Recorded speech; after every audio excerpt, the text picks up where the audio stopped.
All right, so we are going to go ahead and get started as people pile in. It's going to be a great morning. I want to go over a couple of things for a little bit of housekeeping before we actually start this panel. So again, you've already been welcomed, but I want to welcome you again to the 7th Annual Broadleaf Writers Conference. There's a few things that everyone should keep in mind throughout today and tomorrow.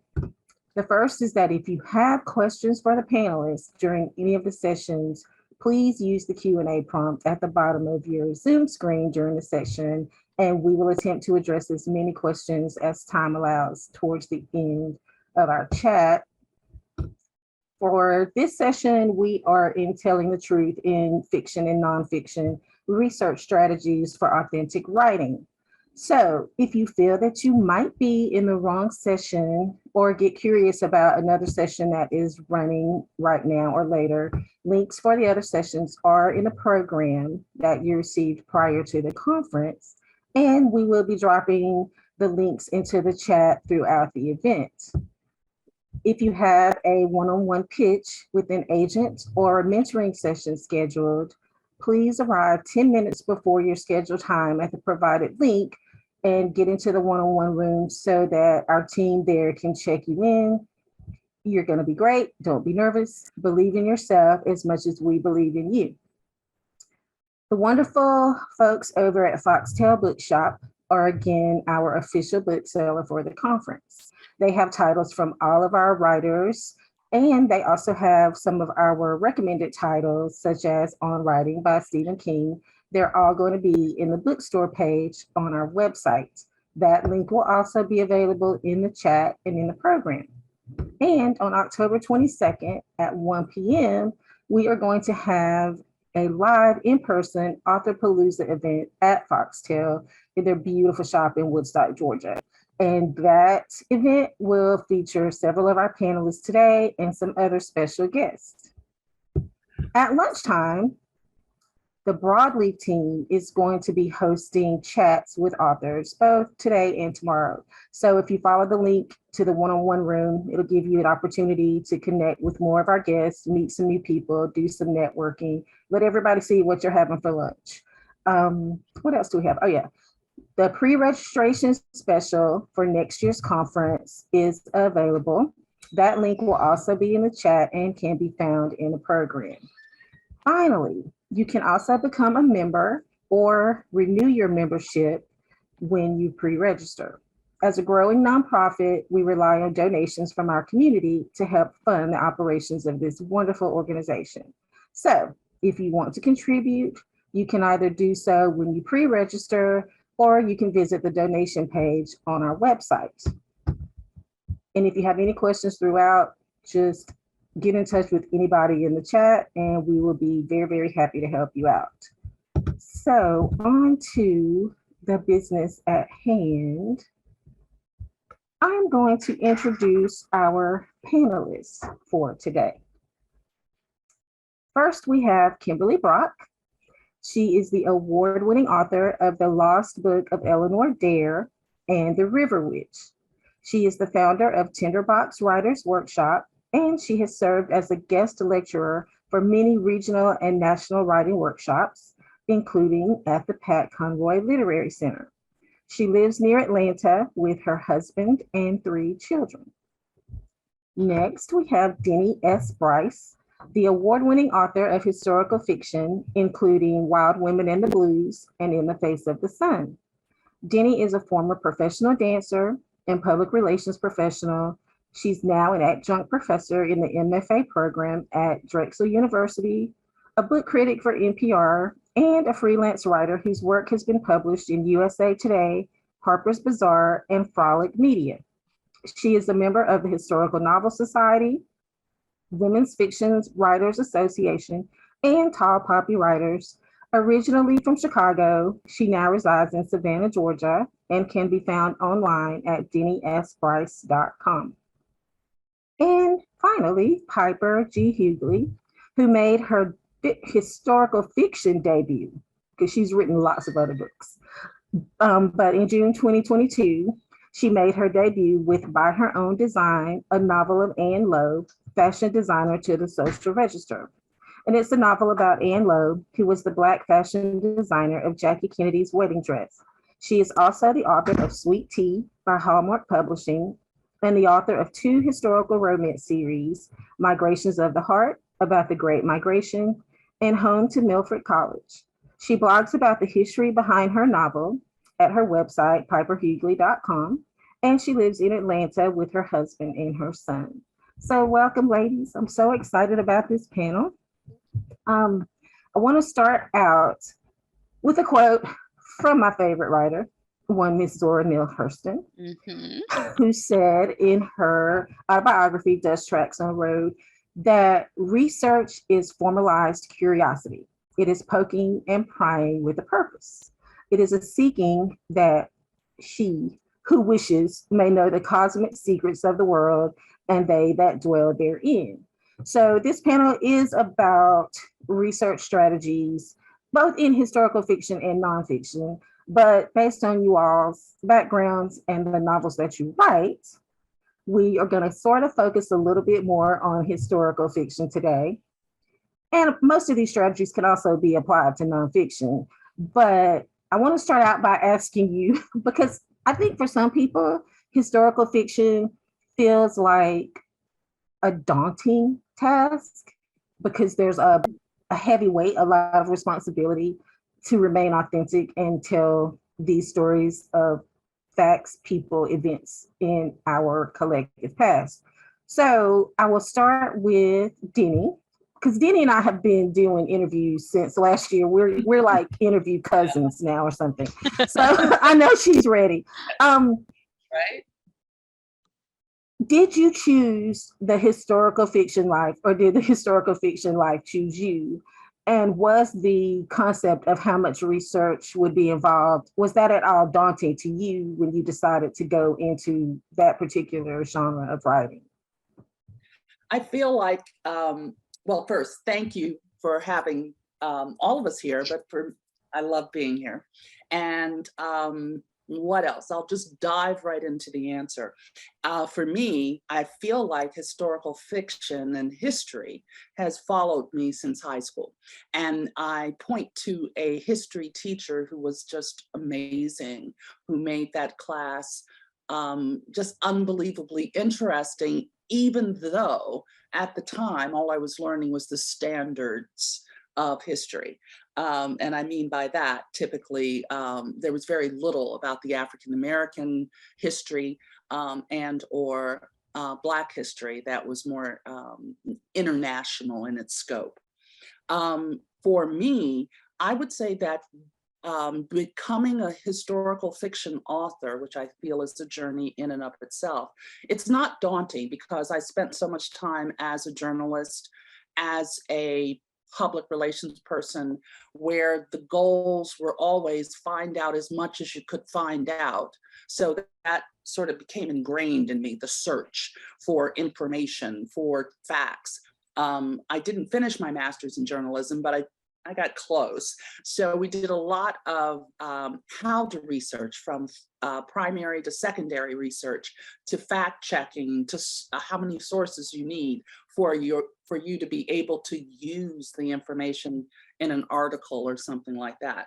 So personally for me, research is joyful. I am someone who gets caught in the rabbit hole more frequently than I should, because once you get in, it just continues to be a lot of fun. And I have a quote for me that's very meaningful, and I don't even know who said it, but I love music. I just enjoy it tremendously. And someone said, if you want to time travel, just go check out the music. And I believe that very sincerely. So that's something that I routinely do when I'm working on a new project. What were they listening to? What were they hearing during that time period? Piper? Well, we're focusing on historical fiction because my sole experience in writing more or less historical nonfiction is my 250-page dissertation, and I would rather not revisit that thoroughly unpleasant experience that it took to finish that. One of the things that I like to keep in mind in terms of thinking about research for the purposes of historical fiction is that while we are trained in terms of thinking about primary resources and secondary resources, that it's important to keep in mind that not a lot of people who we might choose to write about had access to be able to generate those kinds of resources that we might want to or wish to have. For instance, in terms of the research for By Her Own Design, one of the constant questions or comments that keeps coming up is, did Anne Lowe keep a diary?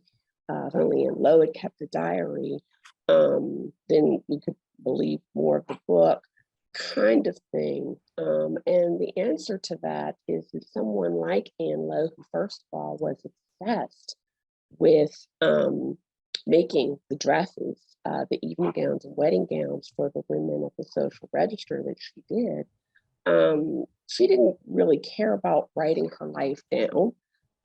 We also have to keep in mind that people of certain class and approach didn't necessarily believe in terms of thinking about their lives as being important enough to write down. All of those things that go into thinking about why someone would keep a diary might not necessarily apply to a subject that you are selecting. So we have to look to other things like Anne Lowe's dresses and read them as text in order to begin to be thinking about and to put ourselves as a into that place, the kinds of things she would have been thinking about while creating a dress, her approaches to creating a dress, in order to be able to come across with those aspects of her character that readers would be able to connect to. Yeah. My heart is pounding. I'm just so excited to listen to both of you. I'm here to learn. I have no idea how to research a novel. I'm not an academic at all. And I always start out my talk saying, look, I'm not a historian. I'm not an academic. I'm a storyteller. So I go to events like this and I'm on these panels with people who are very intellectual, and I feel like I'm a historical fiction writer. Like, I would be a really good diner waitress that tells stories to you, you know. And when you're talking about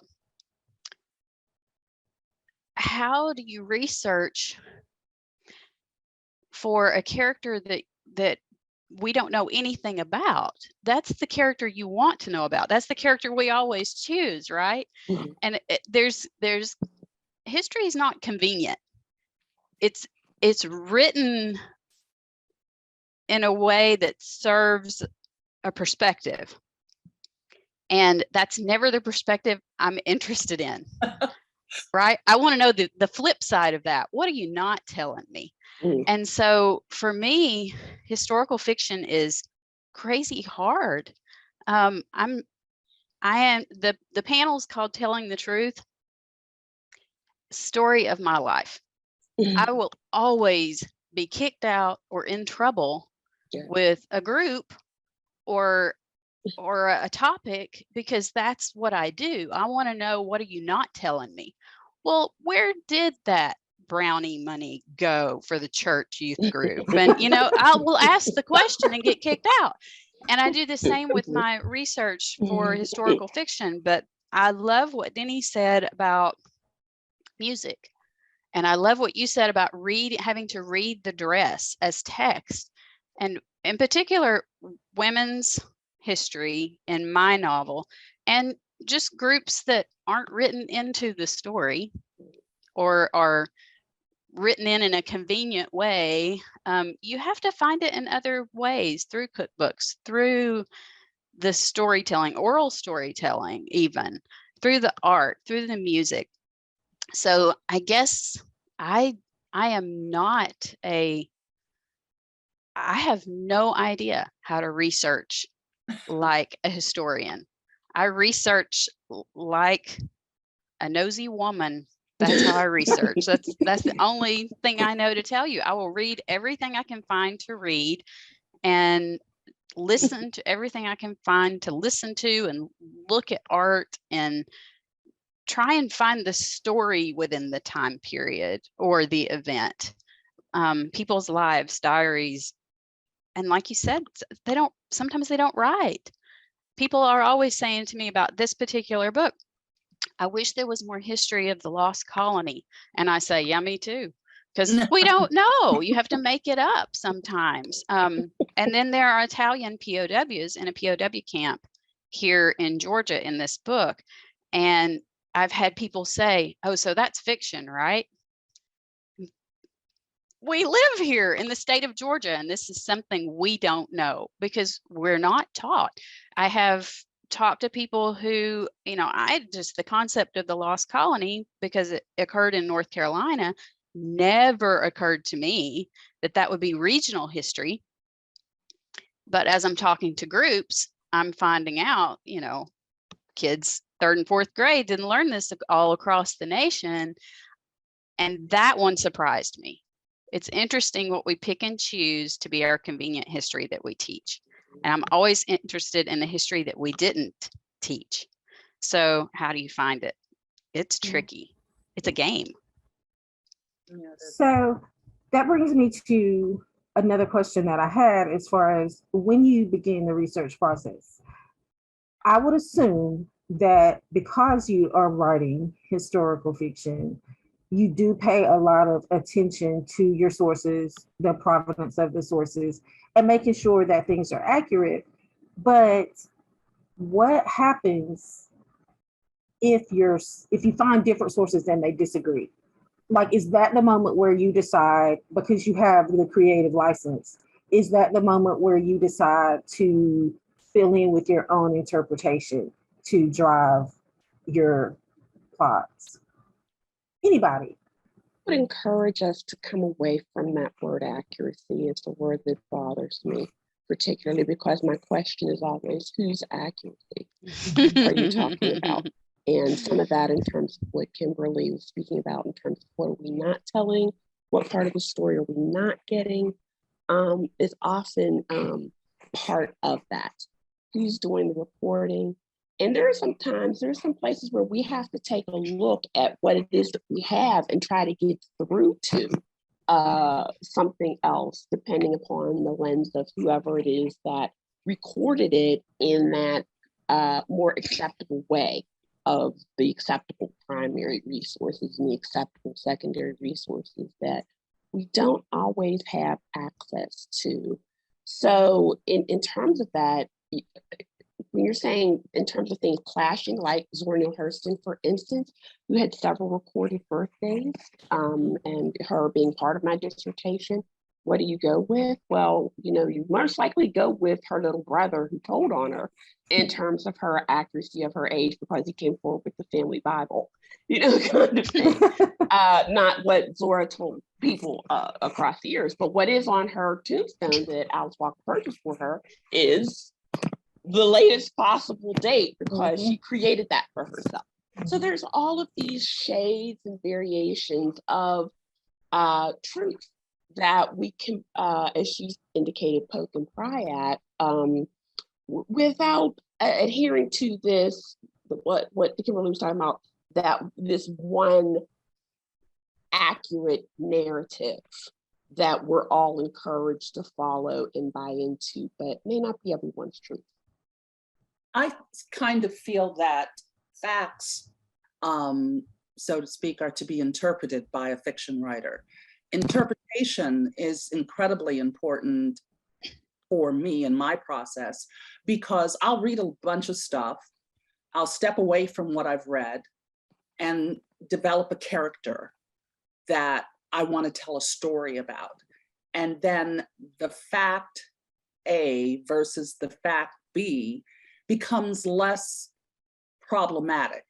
I picked the one that works best with the arc I'm working on. I don't have, and Kimberly, I'm not a historian by any means. I mean, at my professor world, I teach marketing and dual timeline, but not anything about history. I am a geek, a history geek. I will say that. I love that. But at the same time, my journalism background and my public relations background, you look at facts and you get a secondary backup to a fact so that you have something to feel comfortable with. But if I find something that is just a one shot, I put that up in a corner because it's not, I'm writing fiction. I keep that in the foreground of what I'm doing. I don't change somebody's death necessarily unless it's shady. Births are all over the place, as Piper pointed out, because they just don't keep track of when. It's so frustrating, and then I'll stop yammering. But to find a woman's, you look up information in history and you'll find a man's birthday, not just the year, but date, a month, date, and year. And then you look up his wife and all you got is about 1820. You know, you get nothing else but that. So anyway, that's so history, facts, question mark, interpretation of the information that you gather to tell a good story is sort of where I like to hang out. What she said. I think I grew up, my dad was a family historian, and we had all of these photos of our family members on the wall, and we would stand in front of this wall of photos of people back to tintypes on both my mother and my father's side of the family, and he would tell us stories. And even when the source was the same, even when my dad was the same dude standing there telling the story changed according to who he was telling. So I've never trusted facts about lives, and I'm writing fiction about people. So in terms of, you know, where do I draw the line? I'm a storyteller, which means I don't have any problem with making stuff up if it serves the purpose and it's entertaining. Now that is what informs the characters in the book.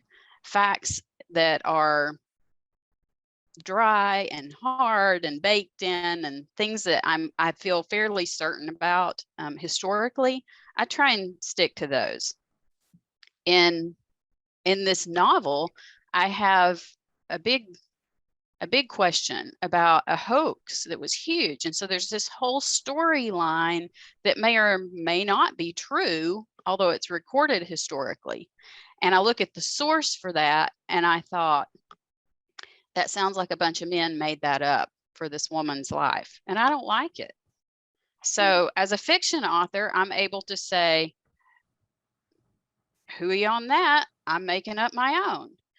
But I stuck to what I knew about the Lost Colony and where they started from. I stuck to where I knew the source of that fake story, the stone. I knew when it was found. I try to stick to those kind of factual things as closely as I can. And then I have fun with it, because the whole point is to tell a human story, not necessarily, it's not a history lesson. So I try not to get too tangled up in that. I get angry a lot at the conflicting history that you can find, and trying to figure out what's true and what's not. What even your sources can be daunting. You can think, well, this looks like a reliable source. This guy looks like he should know what he's talking about. And sometimes it's hard to know what is their motivation for the material that's been printed, and it looks very, important and authentic and smarter than me. And I guess it's it all comes down to artistic license to some degree. And then I always tell my husband, it's really, when you bury me, will I stay in the ground if I said this? Or is it gonna be something I can't even live with after death? That's honestly, because you are thinking about, for me anyway, you are thinking about the integrity of somebody's life. If you have an actual person who has lived, who is part of your story, that is heavy and that is hard. So I worry more about that when I'm making choices than I do the rest. There's another interesting piece for someone, I'm not giving away my age or anything, but every decade you get 50 years, history, or what is considered historical fiction is 50 years ago. So now we're looking at the 70s? Mm-hmm. 72. I'm 50. Let's back up for a minute. Exactly. So sometimes it's just remembering stuff and trying to put that part of story into your novel. In my book, In the Face of the Sun, it's a dual timeline, and one 1928 and 1968.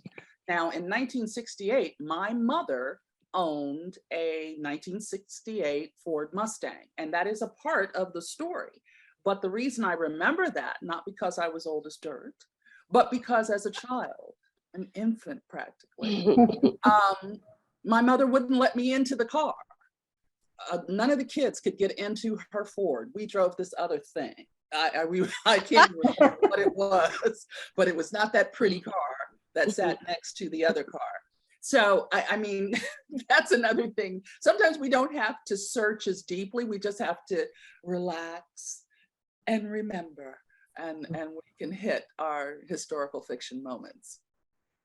There's one question that popped up in the chat. I want to go ahead and ask it because it sort of goes into where we are right now in the conversation. Did your novel engage you with history at a level where you considered writing a nonfiction book on Southern or regional history?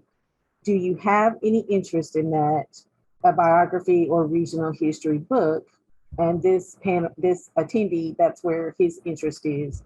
So for any of you, has that been the case? God bless you, John, because no. Anne Lowe, who is the subject of my novel, richly deserves a comprehensive scholarly biography about her life as a Black fashion designer. Such a project would take years to do properly.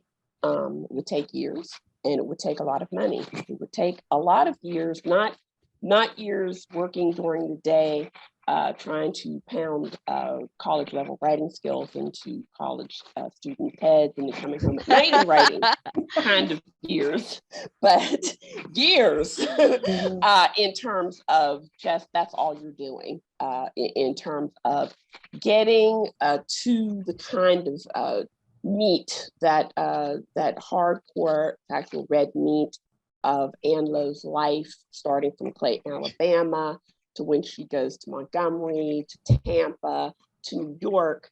That is a long-term project. And for me, what historical fiction does is it begins to spark in someone.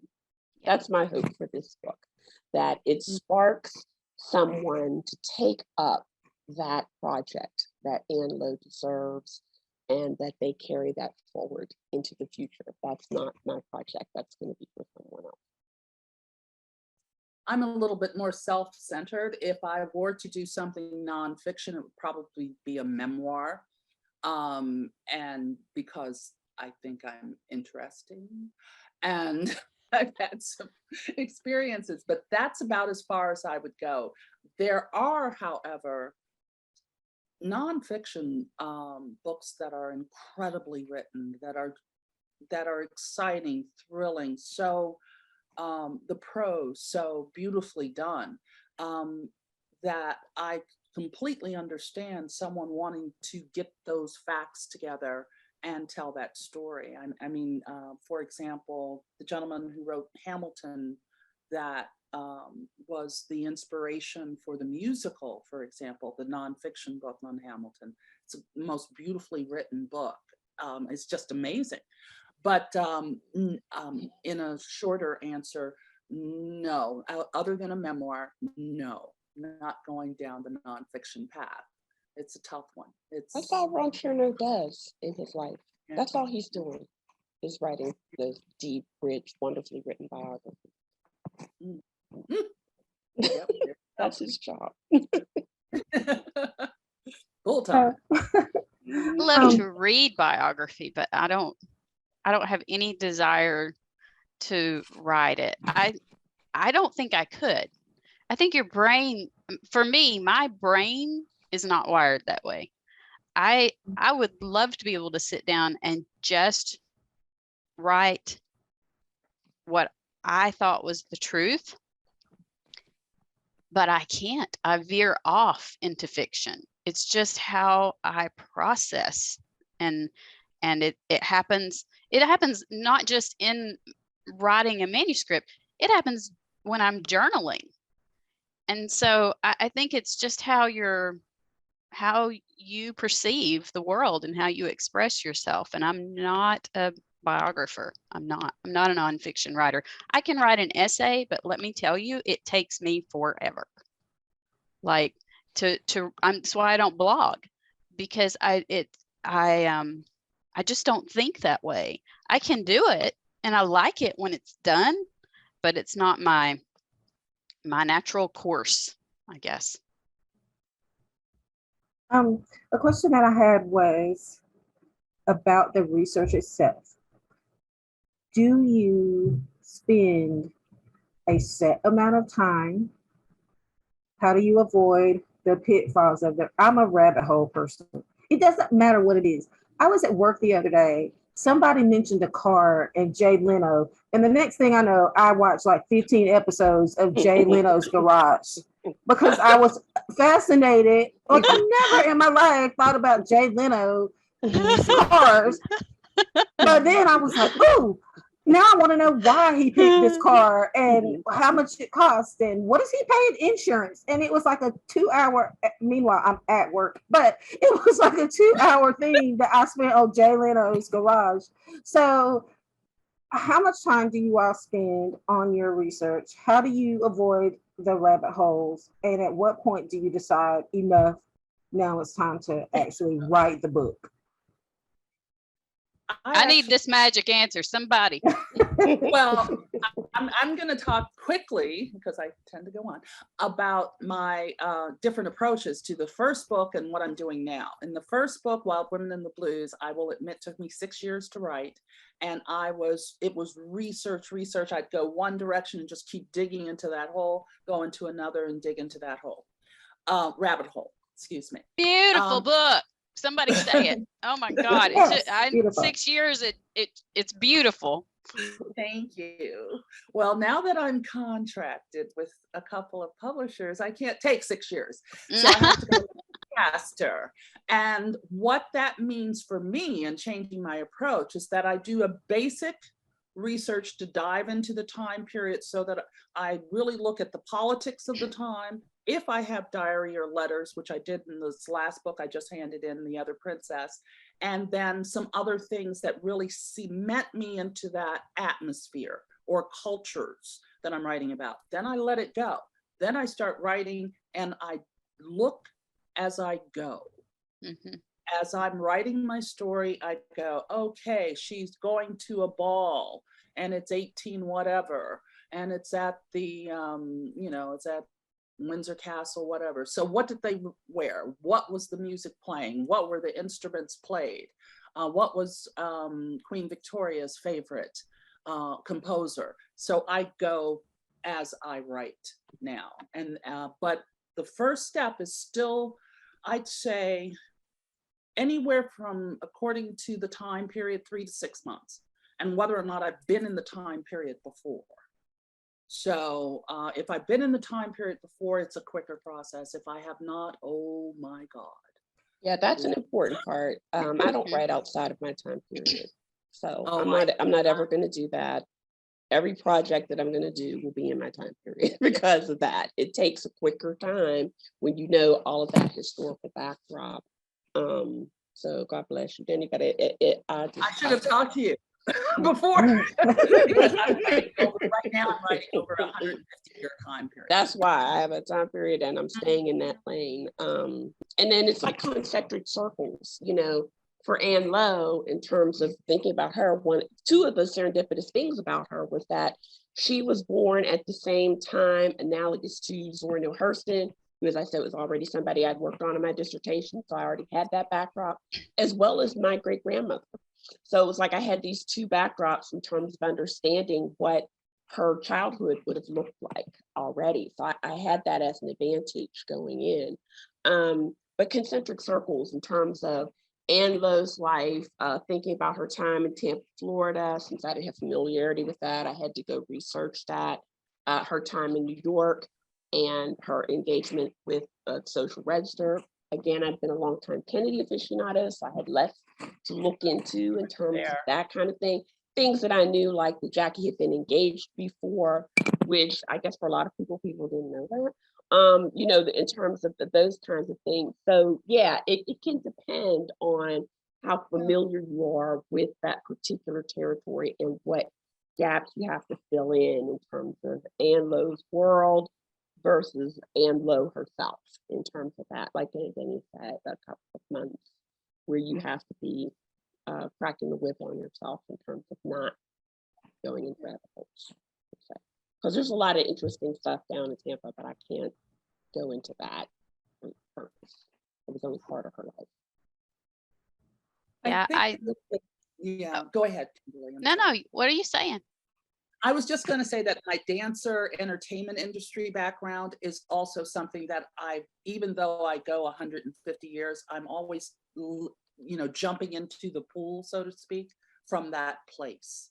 I want to know what people are watching, what was on stage, what were they listening to, stuff like that. So that's actually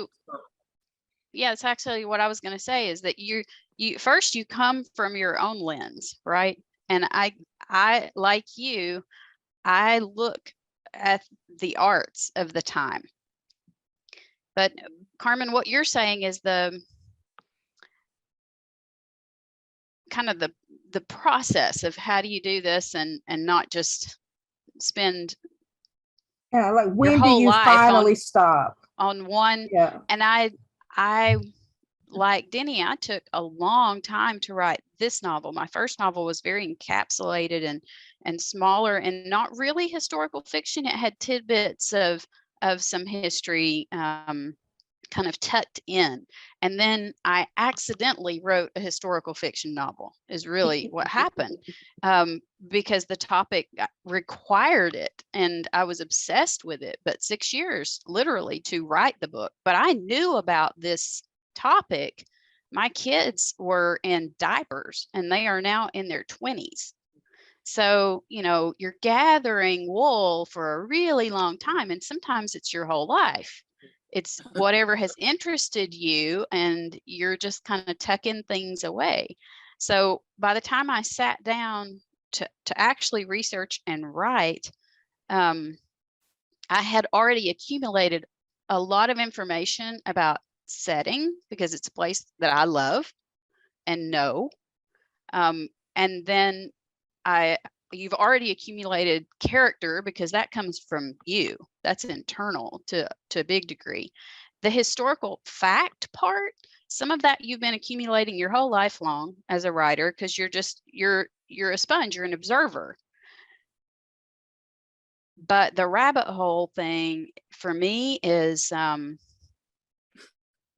it was a learning process, and I'm still kind of having to learn it. I think what I do is I do what Denny was saying, where you get your basic information about what were people doing, what were they listening to, what were they wearing, what was the general, attitude of everybody at the time, and the politics of the time. And I'll listen to music, and I'll sit down and I'll look through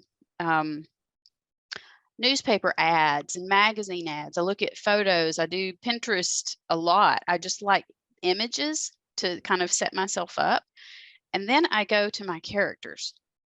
So what would my main and my secondary characters be listening to very specifically? And then that's how I start to kind of pull that focus in, so I'm not going down so many rabbit holes. And I find those little pieces that connect to them from history of that time, that informs them and will show more of them to my reader. Because I could tell you all about whatever from the Lost Colony, but then it's a history lesson to find the things that that matter to your character and that will connect your reader to your character, that are part of the history.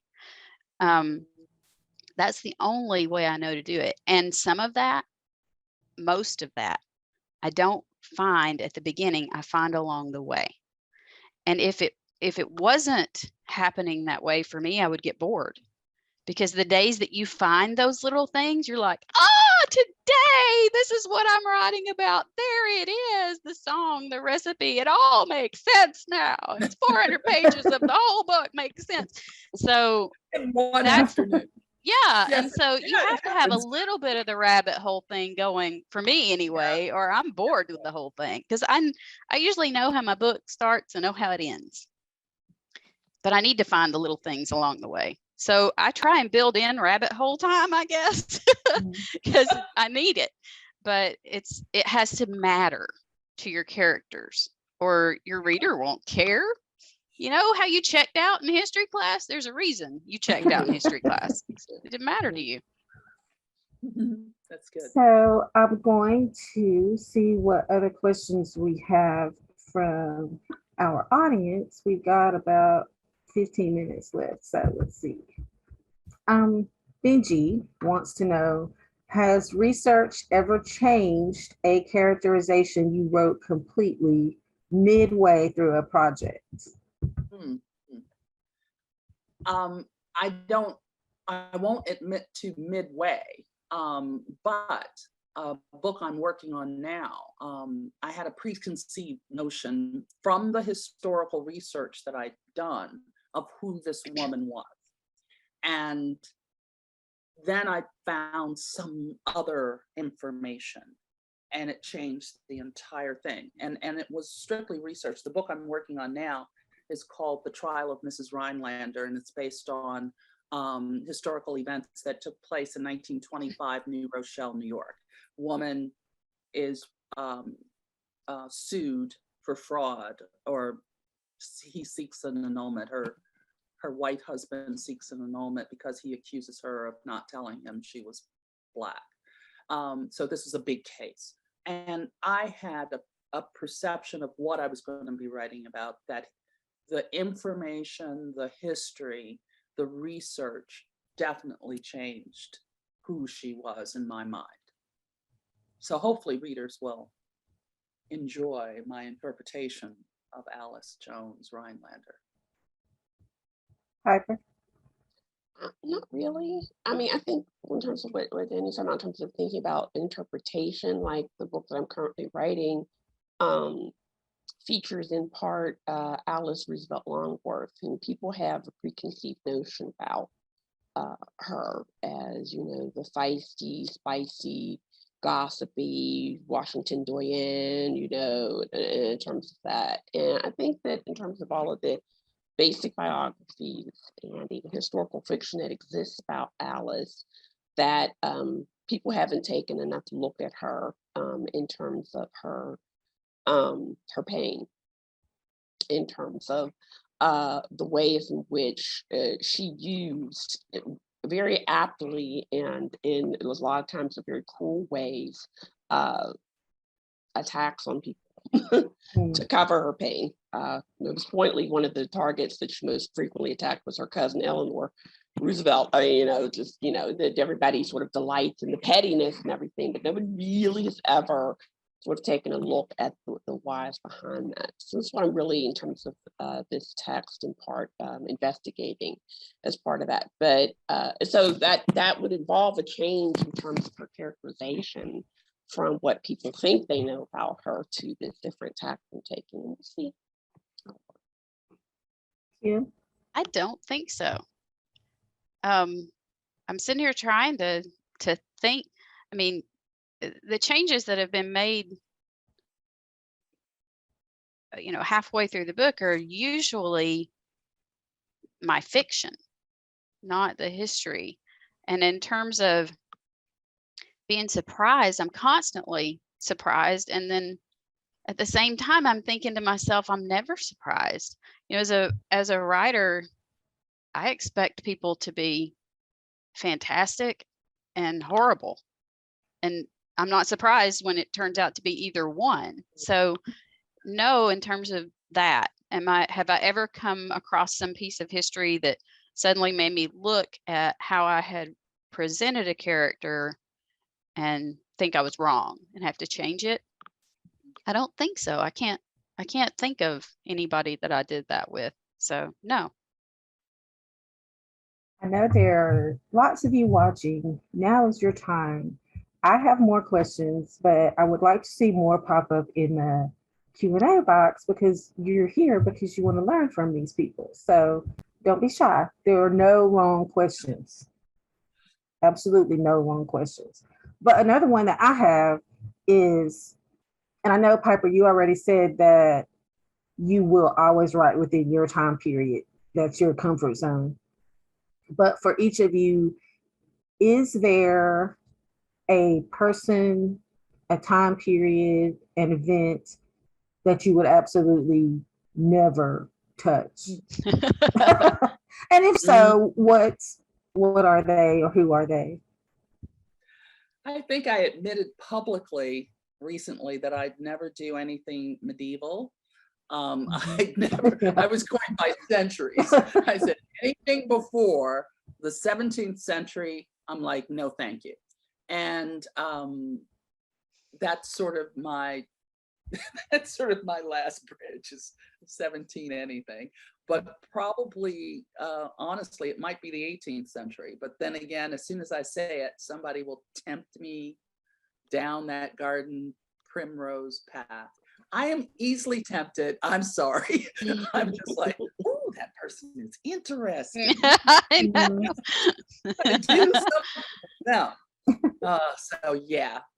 So one of the things you do have to take care of, and I've discovered this, is writing about people who have descendants. Yes. Yeah. So in my process of writing about Anne Lowe, in terms of looking and trying to figure out if she had descendants, one of the things that was kind of messy is that Anne Lowe's son had a daughter within his marriage to Cora, and he had a son with someone else. So the daughters names all changed, so I couldn't find any of them. The son's descendants, their name hadn't changed. They reached out to me on Facebook, and they have positive feels about it, but it was difficult to find the people from the daughters line, because they were the ones who had the most interaction with her, who had lived with her, etc. They've come forward now. We've had talks and everything is cool, but it is something to have to think about in terms of who you're going to write about, what they might have a feel about. I have a deep, wonderful, invested interest in writing historical fiction about Ida B. Wells, but those descendants are way, way invested in her, whereby I wouldn't even attempt to write something about her unless I had her okay. And that's not necessarily with the case with every subject that I potentially think about, but with her particularly. And it may not happen because of that. They may not approve of what I do. So I just have to be cool with that, I guess. Yeah. Well, I never wanted to write a book set in 1500s, 1600s, right? I'm a white girl in 2022 writing about colonization. Like, that's not what my dream was. That was not my choice. But here's this character, and you get dragged into it. You can't get them out of your head. And it's because you connect to something about that person or their life that you want to fight for somehow. And then you're forced to reckon with whatever that time period is and find the humanity there, because the historical fact is that's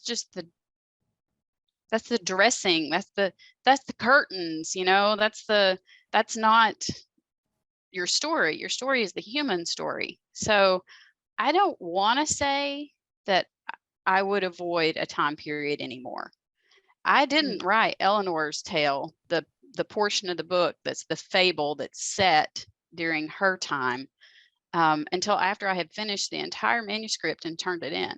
And I fought my agent for 6 weeks when she kept saying, no, you've got to write it. You've got to write it. And when I tried writing it the first time, it was horrible. And it was because I was focused on the curtains and I wasn't focused on the humanity. I was telling myself, I can't write in this time period. And that's not true, because I basically wrote a Southern Gothic tale in the 1600s because that's my lens. So I could write a story set, far, far in the future on the moon if I wanted to, and it would still be Kim Brock Southern Gothic. Here it is, because that's my lens. You just have to find the people, I think. It's harder. I think a lot of people, the farther you get away from what it's harder. A lot of people think that about historical fiction. We can quote a friend of mine, Farrah Rashawn, whose book has now been on the New York Times for 4 weeks. And I told her the entire time while she was writing it, this is a historical fiction story. This is a historical fiction story. And she did not want to listen to me. No, you don't want to. This is about Tiana in 1920s New Orleans, blah, blah. It's a historical fiction story. It's a historical fiction story. She didn't want to listen to that. So yeah, the things that made her feel comfortable is that she was writing the alternate story of Tiana from The Princess and the Frog in the 1920s. But it's 1920s New Orleans. What else? It's a lot of pressure. That puts all that pressure. I know. 4 weeks on NYT. I don't know. Okay. Yeah. Let's see. We have a comment from Anna, who is writing a memoir. She says she's finding other people remember things differently. Yeah. But I'm pretty much sticking with my perspective. Yes. The important thing, I took a lot of classes a while ago from a gal named Rebecca Walker, Alice Walker's daughter, in memoir writing. And one of the things that I find it very useful for fiction writing, for my fiction writing in general, is memory. How to connect to your memories, how to understand the pitfalls of memoir writing, and also the opportunities within that structure. It's definitely, some of us will be familiar with Oprah Winfrey several years ago picked a book that was a book of the month for her Oprah thing, and it turned out the memoir was fabricated to a certain extent. So understanding that difference and what a memoir is meant to deliver, and also that's the only time, frankly, I would clear something with someone else. What I mean, family members, let them know this is the story I'm telling, because they'll get loud and noisy if they don't like it, and they still may get loud and noisy, and that's their prerogative, but I have license over my own story. Same thing I feel about anybody I want to write in history. If they're a public figure, I can go for them. It's true, but it's not yeah, if they want to come. There are ramifications to that. So we have one final question, and we've got 5 minutes. So I want to read the question briefly, and we can answer it as succinctly as possible. And it's for your readers or your own mind's peace, do you avoid depictions of trauma or find ways to avoid them, even if they are historically accurate? And I think it's interesting because Piper and I have been in a discussion on Facebook where the movie Till is coming out, and the director of that movie has spoken about that it's going to have joyous elements. And we were just talking about how do you infuse joy into a story that everyone knows is so traumatic. So to follow up with a question from Benji, do you try to avoid those depictions for your own peace of mind as well as for your readers? And Lo was a child bride as well. So there you go. It's in the book. It's in the beginning of the book. Many reviews, I do read them. Many reviews said they can't go on with the book. It's too disturbing. They finished reading it at 15%. All of that. So the answer to that is no. It was her life, and it impacted her greatly. It impacted the decisions that she made and everything like that. And one of the things that people who have read that part of the book and have said that the depiction of a Black woman's life at that time period is something that they really bought into and understood. So I had to go there. I had no choice with that. So, Kim? We're on a panel about telling the truth. So my answer is always ask where the brownie money went, but don't exploit the answer. Don't exploit it. You know, tell the truth. We read to find ourselves. We're asking questions. We're looking for answers. We want to identify. We want to grow and learn. And if you don't tell the truth, then what are you doing as a writer? But don't exploit it. That's my answer. I definitely believe in telling the truth, but I'm also a historical fiction writer, not a horror writer. And there's a difference in approach to genres. And so I'm going to write about the horrible, but within a certain space that I'm comfortable with because of the genre that I'm writing. At the same time, if I ever publish or get published one of my paranormals that happen to be very high horror, that's a different genre, and that's a different storytelling method that I would jump into with both feet. So yeah, I don't avoid truth or facts and my interpretation of those. Yeah. Well, I think that is a perfect way to end. And I appreciate all three of you for being here. This was probably the thing that I look forward to the most about the whole weekend is being able to talk to you. Historical fiction is my jam, and I've read all of your books and I love them all. So everybody watching, get their books, go to the bookshop. Foxtel has them ready for you. And we will sign off now, give everybody a little bit of a break before you get into your next panel. But again, thank you so much. And I hope everybody has a great rest of their day. Thank you. Thank you, Carmen. Carmen. Bye. Bye.